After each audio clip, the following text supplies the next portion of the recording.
discípulos adolescentes, vamos ao estudo de hoje. Bem, como vocês sabem, hoje é dia do Escavando a Verdade. E o nosso texto para estudar, para escavar, está lá em 2 Reis, capítulo 5. Lembrando que nesse trecho dessa história, a gente vê que a Síria e Israel estavam vivendo um tempo muito bom, um tempo de paz. E é por isso que a gente vê que essa história teve um fim feliz. E é isso que nós iremos escavar hoje. Primeira pergunta. Que características internas você percebe na serva da esposa de Naamã? Que assim, essa menina, ela é conhecida como a menina cativa.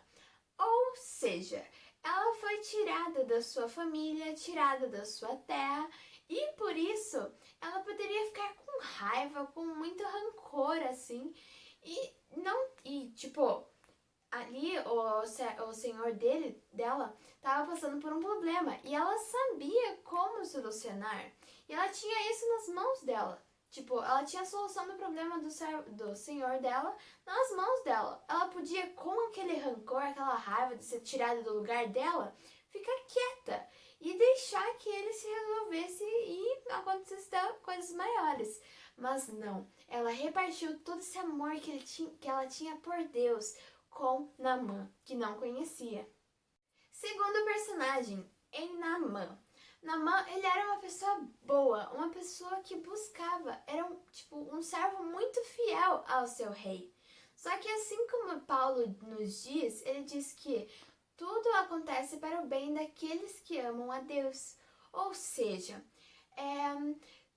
isso mostra pra gente que mesmo pessoas boas passam por momentos ou situações ruins. Mas pense comigo, isso fez com que Naamã experimentasse um milagre e visse um Deus que ele não conhecia, visse com outros olhos esse Deus que ele não conhecia e pudesse ver o quão poderoso Deus é também, porque na época dele a lepra era uma doença incurável até aquele dia. Terceiro personagem, Eliseu. O que mais falar de Eliseu, na verdade? A gente já viu isso bastantes vezes. E a gente pode concluir que Eliseu, ele é um servo fiel de Deus. Uma pessoa muito, muito boa. E um exemplo da obediência.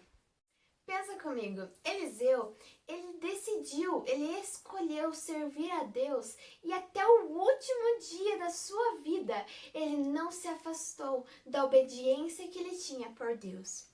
Quartos personagens, que são os servos de Naamã, que eram muito mais do que servos, eles eram amigos de Naamã, porque muitos empregados não estão nem aí com o seu patrão, porque pensa comigo, não eram eles que tinham lepra, era o seu patrão, era Naamã, eles podiam simplesmente, tá bom então, né, pode ir lá, vai. Mas não, eles deram força, eles encorajaram Naamã para que Naamã decidisse entrar no Rio Jordão.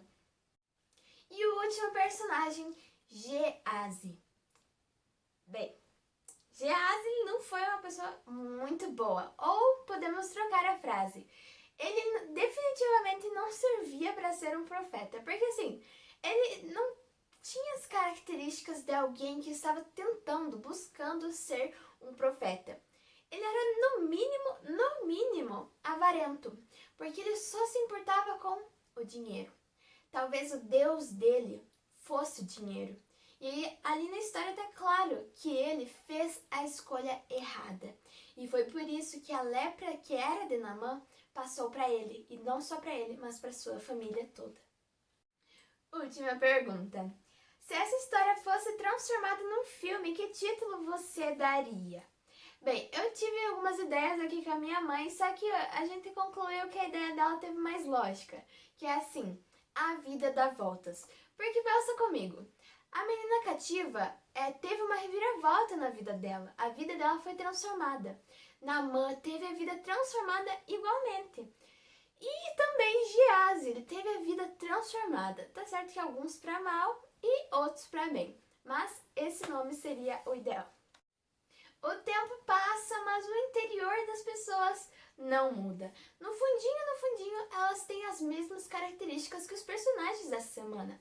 Por exemplo, há pessoas que elas nasceram para servir a Deus, assim como Eliseu. Também há pessoas que elas são muito boas, mas ainda não conhecem a Deus, como é o caso de Naamã.